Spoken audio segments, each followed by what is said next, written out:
Hey guys, you got Crave here with a review of Piranha Bytes Elex just before the second game comes out. Now, I normally post content about games that I really like. I also make videos for titles I appreciate but may not be popular choices for others. So I think Elex falls into the latter category. Now, for the longest time, I've always thought of buying it but never really pushed through with it until recently. I was aware of the issues or some of its shortcomings, but there was also something about it that always made me curious about the experience.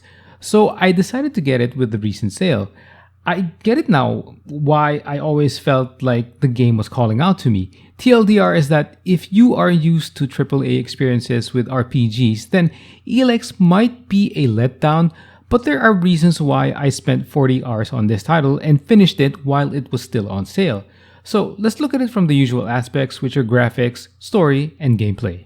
There's a reason why the game is fairly priced, and it shows with the graphics quality. The textures and animations would be the most obvious even as the intro sequence of the game plays out. The main character, Jax, showcases this with his movements and the textures on his armor and even his body or his hands. The ground where he wakes up at the intro also shows the lack of detail even if you crank up the settings. Now, it's not terrible, but it does line up nicely with what you pay for, or at least its normal price. Now, as I say that, there are moments where Piranha Bytes does some excellent work with what they have. Some play of lights with the environment does make scenes very pretty to look at. Now, a lot of games use this to sort of compensate for the lack of textures in models or in the environment. Non-AAA games like Greedfall and the Technomancer also do this. In Elex, there are also variations in terms of biomes and character or personality added to the different locations. So it doesn't really get very boring given the decent map size you have for a roughly 30 or 40 hour experience.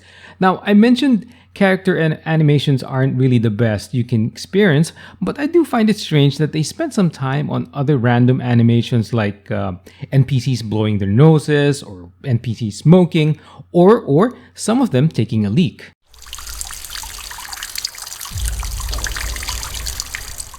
I mean, yeah, it is weird that they worked on that part, but they could have made some of the other movements better. It is rare, but there are also moments where NPCs and facial animations are also very expressive, but there are also moments where they're just pretty blank. The blankness will kind of remind you of the facial expressions in the original version of Mass Effect Andromeda.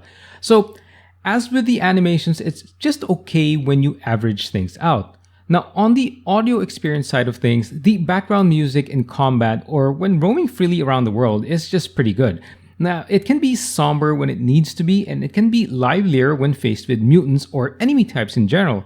However, the other audio aspects like combat effects, footsteps, and composition of audio sources can be a bit of a letdown. The general effects are a bit flat. They are a bit lacking on the bass side of things, or they don't feel rich enough. Now, for example, the plasma or melee sound effects aren't punchy, which gives the effect that they aren't weighty enough. Now, the weapons themselves are okay to look at, but they feel hollow or weak when being used.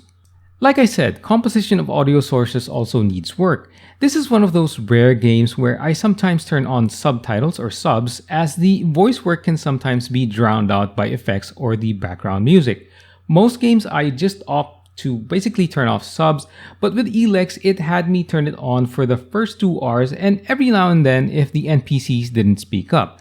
So the audio part of this game is weaker than its graphics, which is strange as most games do better the other way around.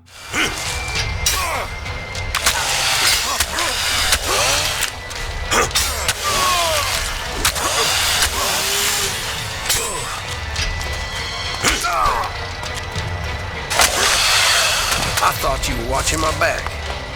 I'll help. Yeah.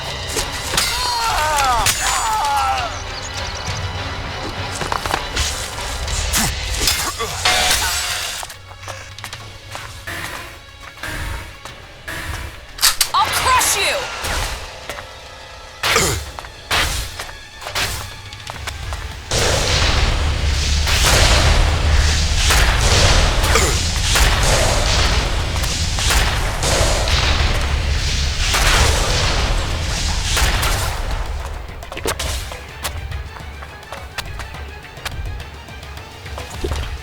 Jax.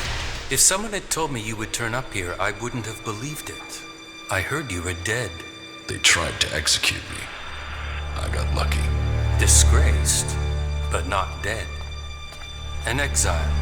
Now the great commander stands before me. How times change. So what can one Alb rebel do for another? I need your support. And why should we help you? It seems like we're on the same side, Sestak. The Alps... The plot of Elex is actually okay, but yeah, I suppose it can be subjective. It also has an air of mystery to it that makes you curious about this substance called Elex. Now, Elex is a non-native substance that only appeared on Magellan, the planet you're in, after a comet crashed onto its surface.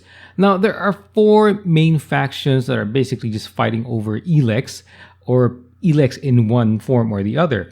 You have your Berserkers, which have this nature theme going for them but is mixed with sorcery. You also have the Clerics, which is the strangest faction for me because they have this deity or god they believe in, but they also promote the use of technology. If it weren't for the look of their main armor piece, I think I wouldn't have chosen the Clerics as my faction for my character. Now, the last one, at least for the ones that are quote-unquote good, if you can call them good, are the Outlaws, which has the YOLO identity. Now, they're basically a free people and disorganized at the same time.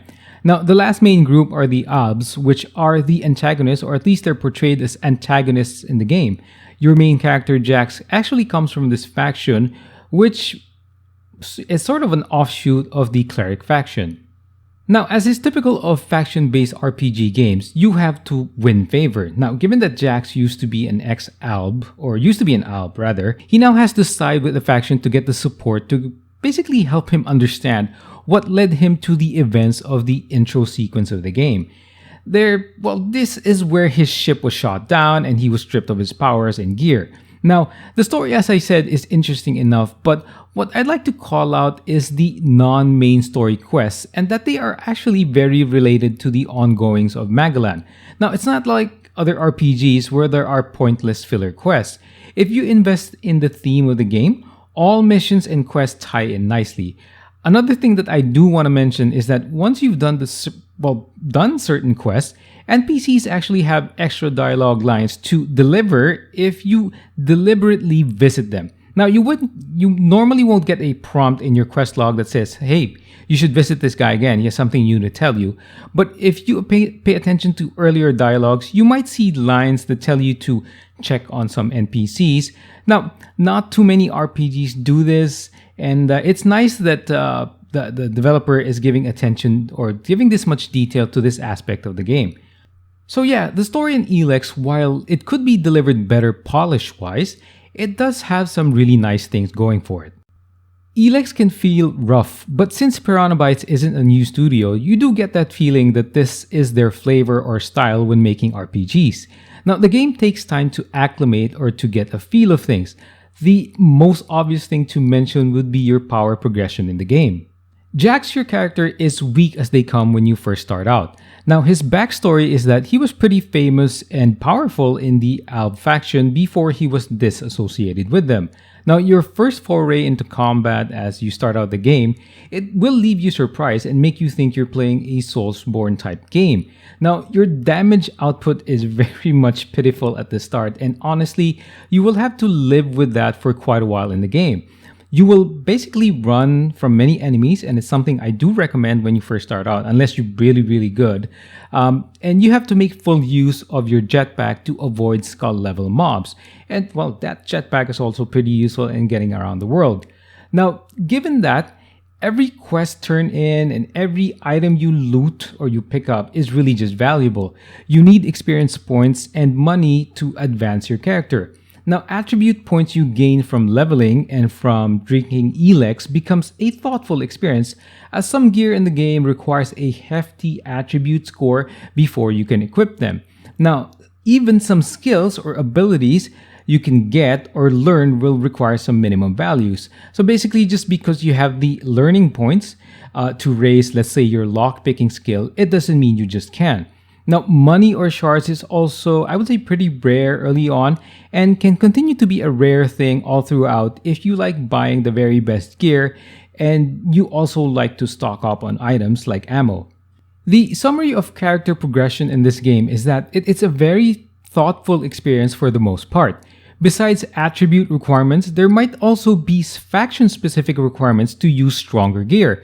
Now, does this require a lot of work? Yes, it does, and you have to pick up all that you can either for crafting or selling stuff. You have to engage in a lot of conversations to get a better understanding of the lore and to know how quests should be played out. Now, by the way, those conversations you have, those many conversations you have, they can be lengthy at times, but they sure give a lot of information that's relevant to the plot. Now, will you get powerful eventually? Yes, you will, as there appears to be no scaling for all the fights in the game. There are times that even what's supposedly the strongest mobs will just fall over if you have the right range weapons and ammunition. Now, this happens a little bit later in the game. Now, you still have to be cautious though, as some regular mobs can still basically take you down, even at endgame. So, you can turn into a glass cannon towards the end, meaning you can dish out the punishment but are unable to take a lot of it. Now, you will feel rewarded for being able to just do your best in the early levels as you gain more gear and abilities. In terms of engaging with enemies or NPCs in the game, there are awkward elements to it. Now, in combat, you do have the benefit of animation canceling, but freeform enemy targeting or lock-on targeting in melee doesn't behave as expected like in other games. You really have to make sure your movement and camera direction align with the target you want to hit, because you can't strafe and attack at the same camera direction. Now, ranged weapons work better in this regard, which is why I focused on stocking up on ammo and used melee weapons only when necessary. Now, targeting abilities could also use some work, like the cleric's eye abilities. I think a range and location marker would be better for the area of effect skills. Outside of combat, the basic use of the jetpack is also awkward at times, as Jax doesn't really grab onto ledges as he floats near them. I think this is being addressed in Elex 2, but it would have been nice if this was already a thing in the first game. Overall though, while there is a certain awkwardness to the systems in the game, you will eventually realize that it doesn't take away too much from the gameplay aspect, or at least the general gameplay. And overall, Elex is still a fun game. This game is a gem in the rough. Now, it has traits that will appeal to RPG fans of the usual formulae, and also has some aspects to it that are strange or lacking in polish. Though I haven't played any other games from the studio, I think some design elements and styles are intentional, and they're not bad. I think they're just different. A bit of patience is required to realize the potential of your character to deal some damage in Magellan's landscape, but it eventually becomes worth it. I think this is a game worth getting into to basically satisfy your RPG needs. When you consider that this is the first of 2 games and the way it's crafted, I think it's worth playing this game right now before Elex 2. Piranha Bytes has something nice here, but it may not be to everyone's liking. Thanks for watching, guys. Talk to you soon.